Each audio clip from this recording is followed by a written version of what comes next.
Hi friends, மாயா சீனு சீரியலை பற்றி தான் நம்ம இந்த வீடியோக்குள்ளே நம்ம பார்க்க போகிறோம். வாங்க நம்ம வீடியோக்குள்ளே போகலாம். கார்த்தியும் தனாவி தான் காட்டுறாங்க. அப்போ வந்து கார்த்தி வந்து தனா கிட்ட சொல்லிட்டு இருக்கிறாங்க, இந்த பேட்மிண்ட்டில் நீ நல்லபடியாக நீ விளையாடி ஜெயிச்சாகணும் அப்படின்னு சொல்லிட்டு இருக்கவும், அதுக்கு எனக்கு ஒரு பரிசு தர மாட்டியா அப்படின்னு சொல்லி கேட்டுட்டு இருக்கும்போது, என்ன பரிசு தரணும் அப்படின்னு சொல்லி கேட்கவும், சரி இரு நான் வந்து ஒரு சீட் எழுதி போடுதுன்னு சொல்லிட்டு சீட் எழுதி போடுறாங்க பிள்ளையார்கிட்ட. உடனே இந்த சீட்டை எடு அப்படின்னு சொல்லும் போது அந்த சீட்டை எடுத்து பார்க்குறாங்க. அதில் வந்து தனக்கு ஒரு முத்தம் கொடுக்கணும்னு சொல்லி போட்டிருக்கு. என்னடா பிள்ளையார்கிட்ட இப்படி இல்லாமல் நீ எழுதி போடுவோம் அப்படிங்கும்போது, வேறு என்ன பண்ணுறதுக்கு, அவராது எனக்கு ஹெல்ப் பண்ணாரு அப்படின்னு சொல்லவும், ஏன் தனா நீ வந்து பிள்ளையாரை கரைக்காமல் வச்சிருக்கிற அப்படிங்கும்போது, அப்படிலாம் ஒன்றும் இல்லை கதிர், அதாவது பிள்ளையார் வந்ததுக்கு அப்புறமா தான் நம்மளுக்கு வீட்டில் ஒவ்வொரு விஷயமும் நல்ல விஷயமா நடக்க ஆரம்பிச்சிருக்குது, அதனால தான் நான் கரைக்காமல் வச்சிருக்கிறேன் அப்படிங்கவும், சரி சரி நீ பேச்சை மாத்திராத, நான் வந்து கேட்டேனே அது நீ எனக்கு தரக்கூடாது அப்படின்னு சொல்லி கேட்டுட்டு இருக்கும்போது எங்கள் கவு தட்டுற சத்தம் கேட்குது. இந்த நேரத்தில் யார் வந்து கதவை தட்டிட்டு இருக்கிறா அப்படின்னு சொல்லவும், சரி இரு நான் போய் பார்க்குறேன் அப்படின்னு சொல்லிட்டு இருக்கவும், அப்போ அங்கே பார்க்கும்போது கவை திறந்து பார்க்குறாங்க. ஜானகியும் மாயாவும் வரவும், வாங்கத்த அப்படின்னு சொல்லிட்டு இருக்கவும், என்ன திடீர்னு வந்திருக்கிறீங்க அப்படிங்கும்போது, ஏன்டா உங்கள் வீட்டுக்கு நாங்கள் வரக்கூடாது அப்படிங்கும்போது, அப்படிலாம் ஒன்றும் இல்லை அப்படிங்கிறாங்க. எங்க தனாவை எங்க அப்படின்னு சொல்லி கேட்டுட்டு இருக்கவும், தனா அங்கே தான் வேலை செஞ்சுட்டு இருக்கிற அப்படிங்கும்போது, உடனே தனா வந்து வாங்கம்மா வாமாயா அப்படின்னு சொல்லி கேட்டுட்டு இருக்கவும், அம்மா உங்களுக்கு வந்து எங்களால் தானே இந்த மாதிரிலாம் பிரச்சனை அப்படின்னு சொல்லிட்டு இருக்கும்போது, அப்படிலாம் ஒன்றும் இல்லடா தானா அப்படின்னு சொல்லிட்டு இருக்கிறாங்க. உனக்கு ஒன்று தெரியுமா, நம்ம வீட்டில் ஒரு அதிசயம் நடந்துச்சு அப்படின்னு ஜானகி சொல்லவும், என்னம்மா அப்படின்னு சொல்லி கேட்டுட்டு இருக்கும்போது, உங்க அப்பா வந்து மாயாவை பாராட்டினார் அப்படிங்கிறாங்க.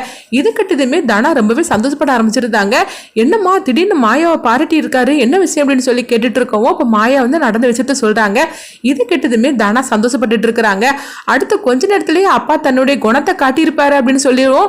உடனே வந்து அது எப்படி உடனே அப்படியே வந்து தெரிஞ்ச மாதிரிக்கே பேசிட்டு இருக்கிற அப்படின்னு சொல்லி இருந்து மாயா கேட்டுட்டு இருக்கும்போது, எங்க அப்பாவை பத்தி எனக்கு தெரியாத என்ன, அவர் ஒருத்தரை பாராட்டுனாக்கி கொஞ்ச நேரத்திலே உடனே வந்து எல்லாரையும் திட்ட ஆரம்பிச்சிருவாரு, இந்த தடவை யாரு மாட்டிக்கிட்டா அப்படிங்கவும், வழக்கம் போல பெரியமா தான் அப்படின்னு சொல்லிட்டு இருக்கும்போது, அதான் நான் நினைச்சேன் அப்படின்னு சொல்லிட்டு இருக்கவும், இல்லம்மா தானா உனக்கு ஒரு லெட்டர் வந்தது, அதை கொடுக்கறதுக்காக தான் வந்தோம் அப்படின்னு சொல்லிட்டு மாயா சொல்லவும், உடனே லெட்டர் கொடுக்குறாங்க. அப்ப அது பிரிச்சு பார்க்கும்போது என்ன லெட்டர் அப்படின்னு சொல்லி கேட்டுட்டு இருக்கவும், அது ஒன்றும் இல்லை, பேட்மிண்டன் அகாடமியில வந்து புதிய தலைவரை வந்து தேர்ந்தெடுக்க போறாங்களா, அந்த தலைவரை வந்து தேர்ந்தெடுத்ததுக்கு அப்புறமா ஒவ்வொரு வீட்டுக்கும் அவங்க வந்து அந்த அகாடமியில் வந்து யாரெல்லாம் ஸ்போர்ட்ஸில் வந்து சேர்ந்துருக்கோமோ அவங்க வீட்டுக்கெலாம் அவங்க வரப்போகிறாங்களா, அதுதான் லெட்டரில் எழுதியிருக்காங்க அப்படிங்கவும், யார் புதிய தலைவராக வரப்போகிறாங்க அப்படின்னு சொல்லி ஜானகியும் மாயாவும் கேட்டுட்டு இருக்கவும், அது தெரியல அப்படின்னு சொல்லி தனா சொல்லிட்டு இருக்கவும், சரி தனா நாங்கள் கிளம்புறோம் அப்படின்னு சொல்லிக்கிட்டு அவங்க ரெண்டு பேருமே கிளம்புறாங்க.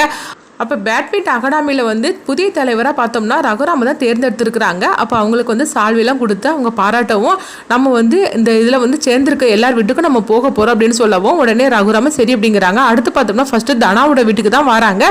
ரகுராமும் தானாவும் ஒருத்தர் சந்திக்கவும், அப்போ ரகுராமுக்கு வந்து என்ன பண்ணுதுன்னே தெரியல. ஆனாலும் அது வெளிக்காட்டிக்காமல் தன்னுடைய பொண்ணுன்னு சொல்லி வெளிக்காட்டிக்காமல் அவங்களுக்கு வணக்கம் சொல்லவும், உடனே தானாவும் வாங்க சார் வீட்டுக்குள்ளே அப்படின்னு சொல்லி கூப்பிட்டுட்டு போகிறாங்க.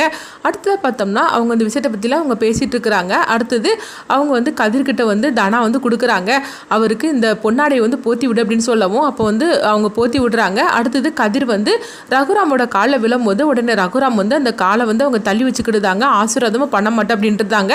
அதே நேரத்தில் தானா வந்து காலில் விழவும் அவங்கள ஆசீர்வாதம் பண்ணுறாங்க. அடுத்தது சரி நாங்கள் கிளம்புறோம் அப்படிங்கும்போது, என்ன சார் நம்ம வந்து ஒவ்வொரு வீட்டுக்கும் போகும்போது அவங்க வீட்டில் சாப்பிடணும்னு சொல்லிட்டு நம்ம வந்து சொல்லியிருக்கிறோம், அதனால நம்மளுக்காக தானா வந்து சாப்பாடெல்லாம் ரெடி பண்ணி வச்சிருக்கிறோம் அப்படிங்கவும், உடனே ரகுராம் அதெல்லாம் ஒன்றும் வேண்டாம் அப்படிங்கிறாங்க. ஆமாம் அவர்லாம் எங்கள் வீட்டில் சாப்பிடுவாங்களா, நாங்களாம் ஏழைங்க அப்படின்னு சொல்லும் போது, அப்படிலாம் ஒன்றும் கிடையாது, சரி பரவாயில்ல நான் அந்த வீட்டில் சாப்பிட்றேன் அப்படிங்கவும், உடனே தானாவும் கதிரும் ரொம்பவே சந்தோஷப்பட்டு இருக்கிறாங்க. அடுத்து பார்த்தோம்னா ரகுராமுக்கு தான் கையாலேயே வந்து அவங்க சாப்பாடெல்லாம் பரிமாறவும் ரகுராமும் சாப்பிட்டு முடிக்கிறாங்க. சாப்பிட்டு முடிச்சதுமே அவங்க வெளியே கிளம்பும் போது உடனே வந்து அவங்க தனா கிட்ட வந்து கூட உள்ளவங்க சொல்றாங்க, எங்க பாரு தனா அதே மாதிரிக்கு நீயும் எங்க வீட்டுக்குலாம் நீங்க வரணும் அப்படின்னு சொல்லிட்டு இருக்கவும், உடனே வந்து பாருங்க நீங்க தான் கூப்பிடுறீங்க, ஆனா தலைவர் வந்து என்னை கூப்பிடவே இல்லை அப்படின்னு தனா சொல்லிட்டு இருக்கவும், உடனே ரகுராம் வந்து சொல்றாங்க, அப்படிலாம் ஒன்றும் கிடையாது, நீங்க ரெண்டு பேரும் தாராளமா என் வீட்டுக்கு வரலாம் அப்படின்னு சொல்லவும், இது கிட்டதுமே தானாவும் கதிரும் ரொம்பவே சந்தோஷப்பட்டு இருக்கிறாங்க. அடுத்ததை பார்த்தோம்னா தனா வந்து பிராக்டிஸ்க்காக அவங்க போறாங்க. அப்போ போகும்போது அவங்க வந்து ஒருத்தங்க கிட்ட வந்து 5 லட்ச ரூபா பணம் வாங்கியிருக்கிறாங்களா, அவரை தான் காட்டுறாங்க. அப்போ அவர் வந்து சொல்லிட்டு இருக்கிறாங்க, அங்கே பாருமா என் பொண்ணை வந்து நீ ஜெயிக்க கூடாது, அதுக்காக கை நீட்டி 5 லட்ச ரூபா பணம் வாங்கியிருக்கிற, இன்னும் நீ இந்த போட்டியில் வந்து நீ தோத்துட்டேன்னா என் பொண்ணை ஜெயிக்க வச்சுட்டேன்னா மீது 5 லட்ச ரூபா பணத்தையும் நான் உடனே கொடுத்துருவேன் அப்படின்னு சொல்லிட்டு அவங்க தானா கிட்ட பேசிட்டு இருக்கிறாங்க. இதை வந்து கார்த்தி வந்து கேட்டுட்டு இருக்கிறாங்க. கார்த்தி இதை கேட்டு அதிர்ச்சி அடைகிறாங்க.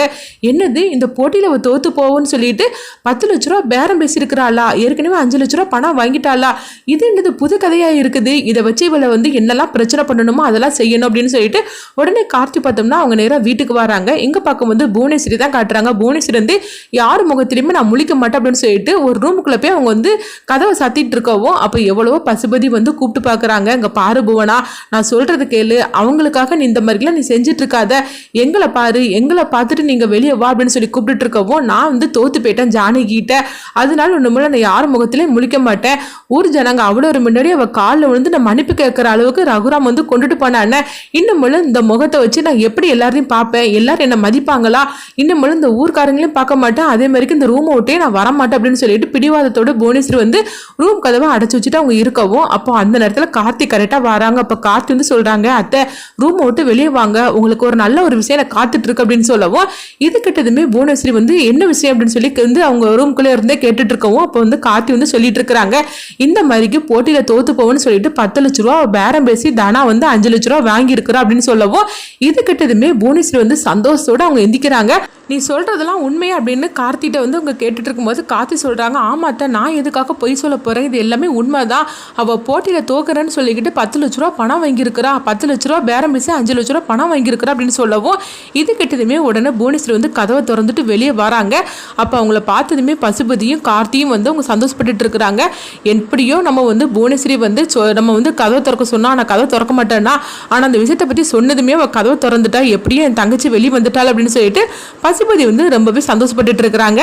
அப்போ புவனேஸ்வரி வந்து கார்த்திகிட்ட கேட்குறாங்க என்ன நடந்துச்சு அப்படின்னு சொல்லி கேட்டுட்டு இருக்கவும் அப்போ அங்கே நடந்த எல்லா விஷயத்தையும் சொல்லிட்டு இருக்கிறாங்க. இதை கிட்டதுமே புவனேஸ்வரி சொல்கிறாங்க, ரகுராம் வந்து தன்னுடைய பொண்ணை ஜெபிக்க வைக்கணும்னு சொல்லிக்கிட்டு அவன் என்னெல்லாமோ பண்ணுனா, ஆனால் இந்த தனா என்னன்னா தன்னுடைய கணவர் ஜெபிக்க வைக்கணும்னு சொல்லிக்கிட்டு அவன் அந்த போட்டியில் தோற்று போகிறதுக்காக 10 லட்ச ரூபா பணம் பேரம் பேசி 5 லட்ச ரூபா பணத்தை வாங்கியிருக்கிறாளா, இந்த விஷயத்த மட்டும் நம்ம சொல்லிட்டோம்னா அவ்வளோதான் அப்படிங்கவும் அப்போ கார்த்தி சொல்கிறாங்க, அது மட்டும் கிடையாது, இந்த பேட்மிட் அகாடமிக்கு ரகுராம தான் தலைவராக வந்து தேர்ந்தெடுத்திருக்கிறாங்க. தலைவரோட பொண்ணை இப்படி வந்து போட்டியில் தோக்குறதுக்காக 10 லட்ச ரூபா பேரம் பேசியிருக்கிற விஷயத்த மட்டும் நம்ம வெளியே லீக் அவுட் பண்ணணும்னு வச்சுக்கிடுங்களா, அவ்வளோதான் ரகுராமோட கௌரவம் எல்லாமே வந்து பாழாயிரும், அதுக்கு காரணம் தனாவும் கதிரும் தான் அப்படின்னு சொல்லி ரகுராமுக்கு தெரிய வரும்போது கண்டிப்பாக அது ஒரு பெரிய பிரச்சனையாகவே வந்து ஏற்படும் அப்படின்னு சொல்லவும் இது கேட்டதுமே அவங்க புவனேஸ்வரி ரொம்பவே சந்தோஷப்பட ஆரம்பிச்சிருந்தாங்க. இங்கே பாரு, என்னுடைய கதை அவ்வளோதான் முடிஞ்சு போச்சுன்னு சொல்லிட்டு நினச்சேன், ஆனால் இவ்வளோ பெரிய விஷயத்த நீ வந்து எடுத்துட்டு வந்திருக்கிற, இதை வச்சு நான் என்ன பண்றேன் பாரு அப்படின்னு சொல்லவும் ஆமா அவ யாருகிட்ட வந்து பேரம் பேசியிருக்கிறா அப்படின்னு சொல்லி கேட்டுட்டு இருக்கவும் உடனே வந்து கார்த்தி வந்து அவரை சொல்றாங்க, அவரை நான் உடனே இப்போ சந்திக்கணும் அப்படின்னு புவனேஸ்வரி சொல்லும் போது சரியத்த நான் அதுக்குள்ள ஏற்பாடு பண்ணிட்டு நான் உங்களை கூட்டிட்டு போறேன் அப்படின்னு சொல்லும் போது உடனே புவனேஸ்வரி சரி அப்படிங்கிறாங்க. அப்போ பசுபதி வந்து கார்த்திகிட்ட சொல்லிட்டு இருக்கிறாங்க, எப்படியோ என் தங்கச்சியை நீ வெளியே வர வச்சுட்ட, அவ வந்து ரூம் கதை திறந்து வரவே மாட்டேன்னு சொல்லிட்டு இருந்தா, அவகிட்ட இந்த மாதிரிக்கு நீ சொல்லி அவளை எப்படியும் வெளியே வர வச்சுட்ட, உண்மையிலேயே கார்த்தி உன்னை பெற்றதுக்கு நான் இன்னைக்கு தான் நான் சந்தோஷப்படுது அப்படின்னு பசுபதி வந்து சொல்லிட்டு இருக்கவோ எப்படியாவது அவர் பார்க்கறதுக்காக ஏற்பாடு பண்ண அப்படிங்கும்போது அதெல்லாம் ஒரு பெரிய விஷயமே கிடையாது, நான் ஏற்பாடு பண்ணுறேன் அப்படின்னு சொல்லிட்டு இருக்கிறாங்க. அடுத்துங்க பார்த்தோம்னா வந்து அவங்க கதிரை தான் காட்டுறாங்க. அப்போ கதிர் வந்து சொல்லிட்டு இருக்கிறாங்க, இங்கே பாரு பிள்ளையாரப்பா, எப்படியாவது என் பொண்டாட்டி இந்த போட்டியில் ஜெயிச்சிடணும் அப்படின்னு சொல்லிட்டு இருக்கவும் அப்போ மனசுக்குள்ளுக்கு வந்து தானா வந்து நினைக்கிறாங்க, இந்த போட்டியில் தோக்குறதுக்காக நான் 5 லட்ச ரூபா கை நீட்டி பணம் வாங்கிட்டேன், அதனால நீ எவ்வளோதான் வந்து பிள்ளையார்கிட்ட வந்து வேண்டிக்கிட்டாலும் சரிதான்,